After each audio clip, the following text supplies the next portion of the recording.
in charge of Whittier in the Pico Rivera area here. I echo what the City Council and City Manager mentioned today. You are fortunate to have the City Council and City Manager. They are very dedicated to the city. I'm around the city all the time. I don't live here. I drive it all the time, go on a lot of calls around here. And with the amount of homeless people, you would really expect to see a lot of rundown things. A lot of rundown parks, a lot of rundown streets, trash all over the place. That's not the case. Very clean city.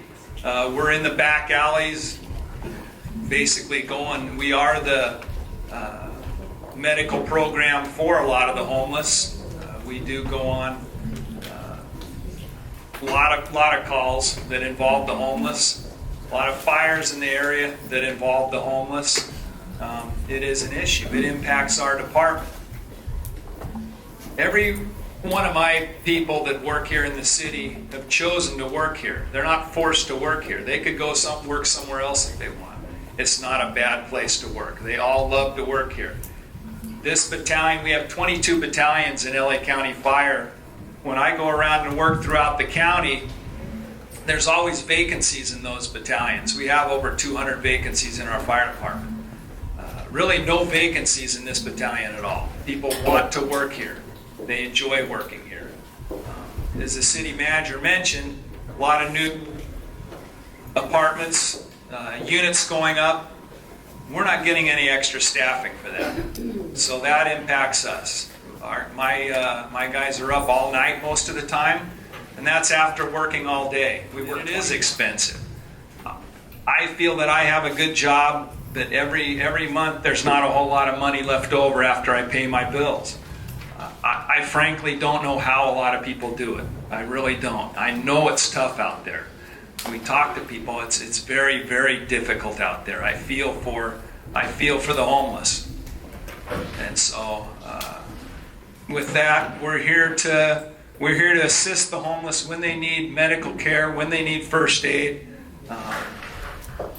We do what we can to get them to the hospital, to get the medical care that they need, and that's basically our main job. You know, we are a fire department, but most of our incidents involve medical care, medical aid, and that's what we're here for. Thank you. Thank you, Chief. Good morning. I'm Jeff Piper, the police chief. I'm going to stand up here because I'm not as tall as him. Most of us are not as tall as firefighters, so that's okay. You know, there's going to be a lot of people talking this morning and this afternoon, statistics about homelessness, causes and things like that. I'm not the expert in that. What I was here today is I want to talk to you from a law enforcement perspective. First of all, how it's impacting our department, and I have some statistics here. You know, and also I have some you know, personal knowledge of this, having a brother that has been homeless and has had drug and alcohol usage up in San Luis Obispo area for over 20 years. So I've had to deal with this personally as well. I grew up in Whittier as well, so I have a personal connection here. I don't have the numbers as far as a percentage. I think one of the council members said about the increase within our area in homeless, but I can tell you from the patrol officer's position, it is dramatically increased. Our calls for service just involving homeless. Now that means where the person calls in and has identified the person as a homeless person. Those calls have increased since 2012. We had 560 calls in 2012. 2013, it went up to 900. 214, it's over that now. And 215, we're now up to 1,400 calls this year so far. Now, if you take the calls that end up where we go out there and it ends up being a homeless issue, but it wasn't dispatched that way, double those calls. We're probably up to 2,500 calls so far this year just on homeless related issues. Now, if you take the officers that go out there, we typically send 2 officers on those, and when I was very conservative with the amount of time they spent, 25 minutes, and that's very conservative. That's 600 hours an officer so far this year. So we're probably upwards over to 1,200 hours that 2 officers have spent dealing with these issues. And it's a significant resource allocation depletion on other issues that they can deal with. Locations, calls for service. I had staff look at this, not to mention specific names of businesses or anything, but there's typical liquor stores, specific alleys in uptown, vacant lots. We all know those areas.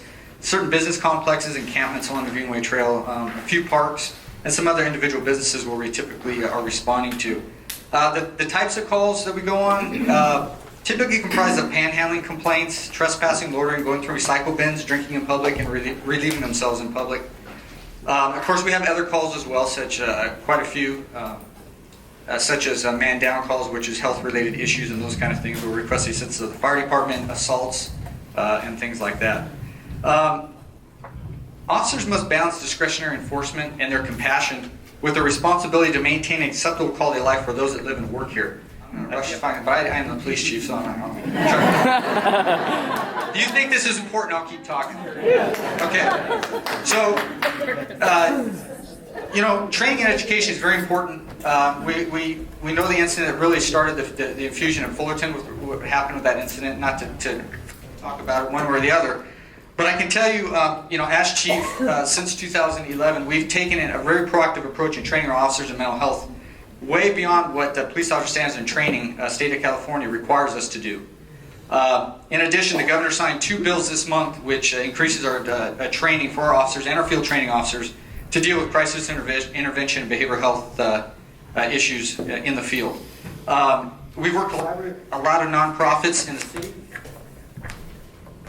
Specifically, I want to mention First Day. They've assisted us with 24/7 availability. We call them, our officers have their phone numbers. We have somebody we need a place, we call them. We worked together on the last homeless count together, and we have a First Day liaison that rides with one of our officers monthly to proactively contact our local homeless population, offering various services, which typically is declined, but nonetheless, we're taking a proactive position. And over the years, council has been very responsive to concerns from constituents. They've passed, unfortunately, we had to amend some of our ordinances to adjust some of the things such as aggressive panhandling. We all know it's a constitutional right, First Amendment freedom of speech, to ask for money.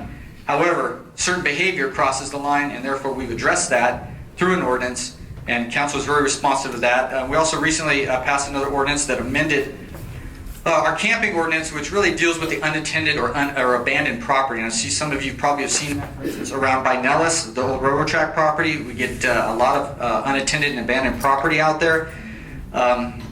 This ordinance allows us to go through a process in conjunction with state and federal law to remove that. We do have to keep it for a certain period of time, those kind of things, if anybody claims it, unless it's a biohazard or something like that. In any event, it does take our officer, code enforcement, public works to go out there, and usually some places we're going out once a week. And this takes hours to remove this, but it again is a quality of life and a blight issue that has been brought to our attention. I recently read an article entitled "Why LA Homeless Camp Cleanup Seemed to Be Futile." It comes back to the similar issue of enforcement. It does nothing to get homeless off the street.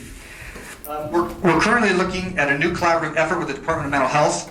I'm reviewing a promising agreement wherein 2 Department of Health clinicians will be assigned to our department for the purpose of developing a co-response model which will provide a significant resource to our community, which we currently do not have. And hopefully this is going to take place by the first of the year. For the future, real quick, all of us share a goal of ending homelessness. I'm not the one standing up here politically. We have great council people that do that. But in my opinion, the current systems and programs are not producing results. I'm not so much talking about locally, but at the state, county and state level, I review a lot of legislation, and I encourage all of you to do the same. Because what I see, and one of the most recent ones was very controversial, it didn't even go through the first committee for a vote, was the Right to Rest Act. And it's not so much to talk about what it can and can't do or what it allows maybe the homeless to do in public. But the whole point of this is, I read probably about 20 different pieces of legislation within the last 2 years dealing with homelessness, and none of them had any resolutions or solutions for homelessness, no programs, no funding for housing, no effort to improve services. If you don't have that as part of it, you're not going to make a difference. There's no way you're going to do it. So as a community, not only locally, at the county and state level, that should be our focus, and I think that's why we're all here today. So with that, if you have any questions, sorry I took a little bit long, but Thank you, Chief. Appreciate it. kick me out. Yeah, stay up there. If you guys have any questions for any the police or fire chief, yes, down front here. What about prisoner early release program? How has that affected Whittier? I don't have this. The last statistics I read about AB 109 back then. I thought I read something between 10 and 12% of those people that ended up being released actually from the county system because they got pushed down were going to be homeless for a variety of reasons. You know, as far as crime in general, I can tell you right now that pretty much throughout Southern California, property crime has increased in the last 2 years.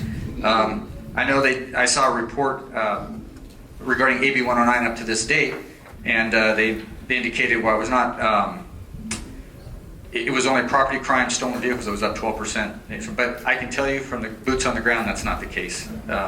It's property crime has risen all over. But you know, as far as specific, again, Proposition 47 too, another issue of concern because you have some. Well, I think the goal, and it's set, like I said, with legislation, is that the low-level offenders, we get them out of the system and try to get help they need. Unfortunately, when they go in, now that it's a misdemeanor, they don't have any tail. They don't have a judge being able to put them on criminal probation. They're not getting forced to get the services they would have not otherwise refused to do. So it's kind of a vicious cycle again.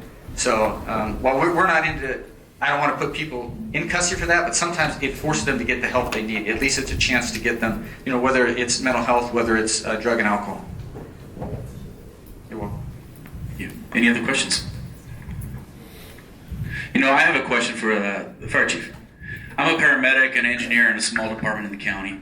And as we know, everything is electronic these days, and we have these electronic patient care reporting systems. And what do you think it would be a good idea to lobby DHS, who's our governing emergency medical director, to put in a transient box on our electronic patient care so we can better track how the homeless are impacting our